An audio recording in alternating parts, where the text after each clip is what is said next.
Después de darle la bienvenida a la legisladora, le decía que cómo mira usted el hecho de que ya se hayan sentado a conversar el sector de la transportación con el presidente de la República, Guillermo Lasso, recordando además que ustedes, como Movimiento Pachacutic, habían pedido este diálogo y que se busquen alternativas distintas a un eventual incremento de pasajes, mientras que el sector de la transportación va a insistir en esta conversación que tienen ahora con el jefe de Estado, en que se focalice el subsidio y que no se continúe con este incremento mensual en el precio de los combustibles. ¿Cómo miran ustedes este diálogo y cuáles serían esas otras alternativas a un eventual incremento en el precio de los pasajes?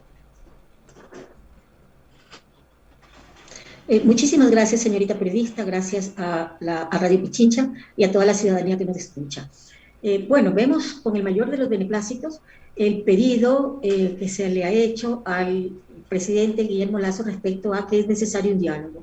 Es necesario un diálogo nacional, no solamente con los transportistas en este punto específico, sino con todos los sectores que se presentan conflictos, que se presentan problemas.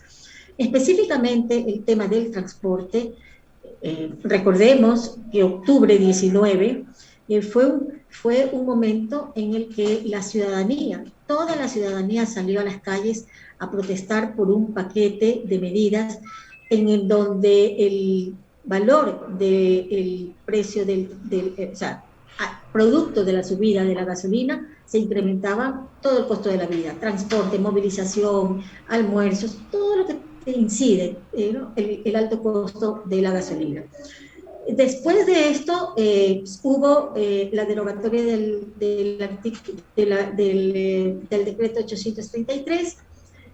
Sin embargo, a través de una serie de mecanismos bastante soterrados, se volvió a viabilizar la subida de los combustibles al precio internacional. Y hoy lo que estamos viviendo es eso, ¿no? Una subida del precio de los combustibles sin tener ninguna medida de remediación para los efectos que esto ocasiona. Lo que estaba pues ocasionando algunas manifestaciones ya de la población. El movimiento Pachacuti le pidió al señor presidente que se sienten a conversar con los transportistas para buscar focalización del subsidio en los sectores donde se necesita, y esto es lo que se ha hecho. Damos el mejor de los beneplácitos para esta medida. Igual, la misma medida debería adoptarse con el tema de las tarifas eléctricas, ¿no? Que es otro de los clamores en este momento nacionales frente a la alza indiscriminada de las planillas eléctricas. Ahora, el legislador de Pachacuti, Salvador Quispe, ha insistido en que la solución para el problema que atraviesa el sector de la transportación no pasa por una elevación de pasajes. De su lado, el ministro de Transporte ha sido claro hoy en que no hay recursos para seguir subsidiando el tema de los combustibles. ¿Usted cree que se pueda hallar una salida, al menos en el tema de la transportación, con este diálogo? Bueno, lo que en realidad el movimiento Pachacuti que está pidiendo es una revisión a toda la política hidrocarburífera. Nosotros sabemos que los contratos petroleros no son contratos que están favoreciendo los intereses nacionales, sino más bien hay un sobreprecio en la venta del petróleo y otras áreas en donde los recursos se fugan en favor de intereses particulares y no los nacionales. Si al nosotros pedir una revisión integral de la política petrolera, lo que estamos diciendo es todos los recursos que se pierden, por un lado, ya sea por ineficiencia en la gestión, ya sea por corrupción, deben ser canalizados hacia esos sectores que están necesitando. O sea, ahí está la plata para subsidiar. ¿Para subsidiar a quién? A quienes necesitan. Ahí está la plata, pero si no se rectifica en esas áreas en donde hay fuga inmensa de recursos del Estado, siempre vamos a tener la primera reacción: no hay plata. Y ese no hay plata es cargarle sobre el hombro de los más pobres, de la gente más pobre, de los que no tienen voz, de los que no tienen capacidad de reclamo, el peso de las medidas económicas. Entonces, sí hay plata. Lo que pasa es que hay que ver dónde está la plata, cómo se va, cómo se malgasta, cómo se corrige la corrupción y redistribuir esos recursos en función de los intereses populares.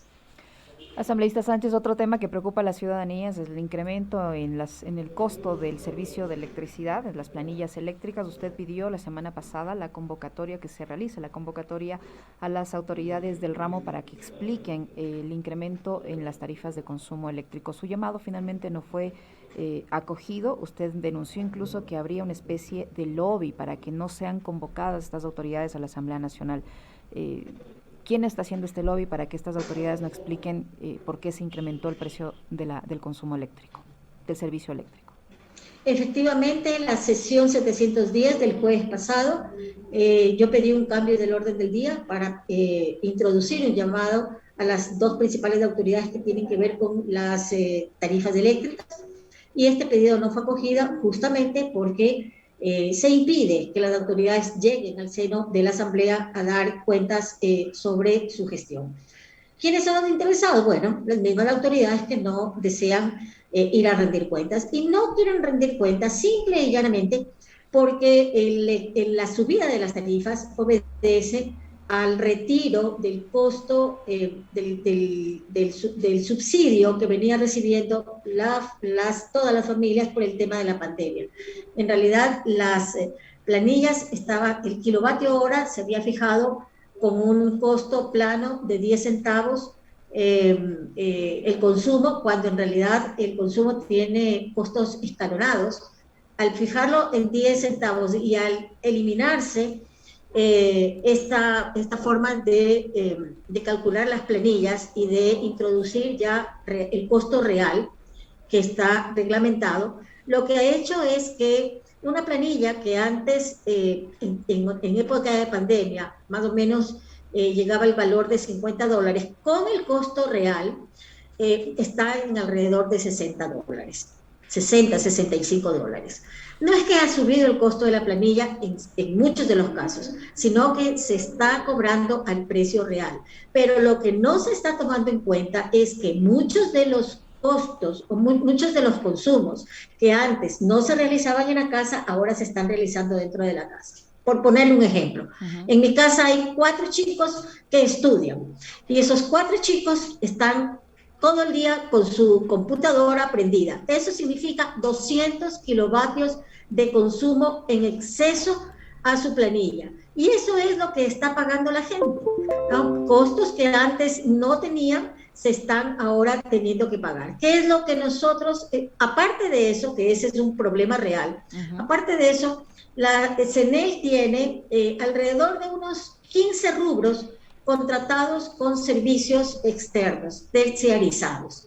Y estos servicios y estos contratos significan alrededor de $20 millones que la empresa dispone para contratar estos servicios. Esos servicios muy pocas veces se realizan, como por ejemplo la lectura del medidor, el servicio de corte y el servicio de reconexión. Sin embargo, estos servicios son incluidos en las planillas.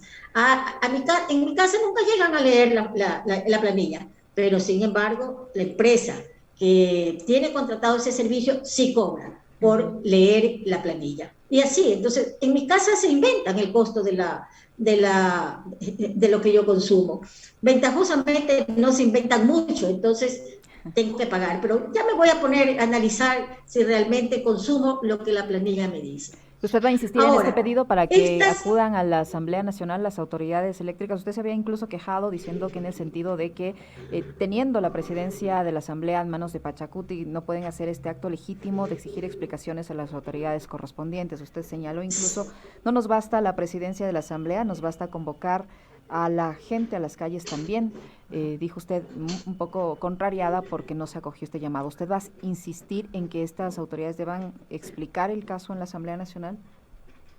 Permítame terminar la idea. La idea era que estos 20 millones que se invierten en los contratos, en realidad lo que está haciendo es un costo que está influyendo en el costo del kilovatio hora. ¿Cómo se puede corregir eso? Poniendo un medidor inteligente. Esto no sale de mí, sale de los profesionales que saben la materia. Un medidor inteligente elimina estos 20 millones que podrían servir para bajar el costo de la tarifa de la empresa. Entonces, sí, nosotros vamos a insistir en que las autoridades lleguen, porque igual como el tema petrolero, pensamos que también el tema energético tiene que ser una revisión integral.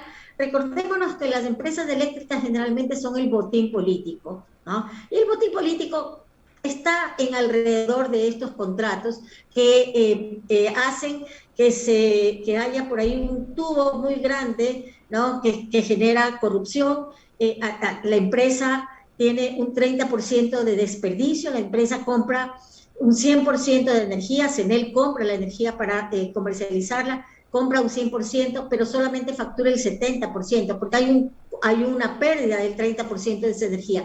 ¿Qué está haciendo la empresa para corregir esa pérdida del 30%? Eso incide también en el costo del kilovatio. ¿Cómo podríamos bajar el tema de las planillas? Haciendo de la empresa una empresa eficiente y sin corrupción. Y estas son las cosas que nosotros vamos a pedir a las autoridades que respondan. Porque también se puede estar empujando a que, como la empresa es ineficiente, como genera pérdidas, como nos crea conflictos con los consumidores, entonces vamos a concesionarla. Eso no es la salida. La salida no es vender los activos del Estado, no es entregar a las empresas privadas el manejo de nuestras empresas, sabiendo y teniendo en el Ecuador los mejores técnicos. Aquí lo que debe haber es un tomar por las astas por parte del señor presidente y de las autoridades, de buenas autoridades, tomar por las astas al toro para enrumbar a estas empresas, que son empresas rentables, que son empresas que podrían elevar la calidad de vida de la gente, indudablemente, tomarlas y hacer de esas promesas de campaña de un Ecuador mejor, de un mejoramiento de las condiciones de vida, hacerlas realidad. Solamente se necesita voluntad política. Muchísimas gracias, asambleísta, por su tiempo, por la información que nos ha proporcionado. Patricia Sánchez, asambleísta de Pachacuti, que ha estado con nosotros. Gracias, legisladora Sánchez.